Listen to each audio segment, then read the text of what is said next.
Hi everybody, Doug Miles along with Ed Schneider, and tonight, Ed, we had a chance to call the 7A state semifinal game between St. Thomas Aquinas and the Venice Indians from Brian Piccolo Field in Fort Lauderdale, Florida. And Ed, Venice ran into a buzzsaw tonight. St. Thomas Aquinas wins 46-8.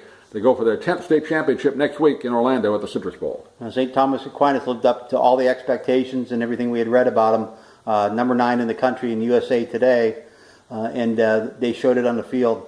They were able to get up early, 14-0 midway through the first quarter against the Venice Indians, able to hold the Indians to only one first down on their first 2 drives, and they were able to come back and score on 2 Mike Epstein 3-yard touchdown runs to go up 14-0, and they didn't stop there as they ran up a 43-8 halftime lead against the Indians. Yeah, running clock situation in the second half, which Venice had benefited from. They did that 8 times to their opponents this year, but they were on the short end of it tonight in Fort Lauderdale. And Mike Epstein, like you mentioned, had 3 touchdowns on the ground, also caught one for a touchdown. So a great night for him and a great night for the Raiders as they will take the trip over to Orlando once again, one of the top teams not only in Florida but in the country as well. So they have a chance for more immortality, but a great season nonetheless for the Venice Indians, Ed.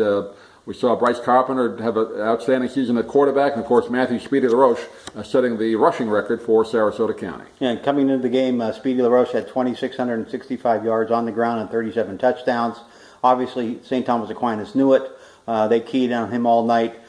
He only had one good run of 35 yards that set up Venice's lone touchdown, a 31-yard pass to Javon Hiley to get Venice on the board. Venice wasn't able to hold St. Thomas Aquinas after that, even though they had a couple chances after some penalties.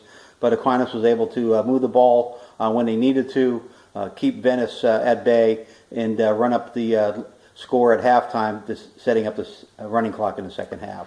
Undefeated season comes to an end tonight, but a great season nonetheless for John Peacock, who will have a lot of his players coming back next year. Courtney Doss will be back for the Indians as well in the running situation. Of course, he was injured tonight, could not play, injured his ankle last week. But look forward to a lot of players returning and another good season next year. Yeah, a lot of depth on this Venice team, even though they had 18 starters coming back this season.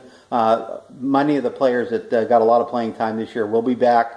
They do lose some key seniors on the defensive side of the ball. But I think overall we got Bryce Carpenter back for his 3rd year at quarterback. Javon Hiley, his top receiver, coming back. And Doss in the backfield. That's a good thing to build on.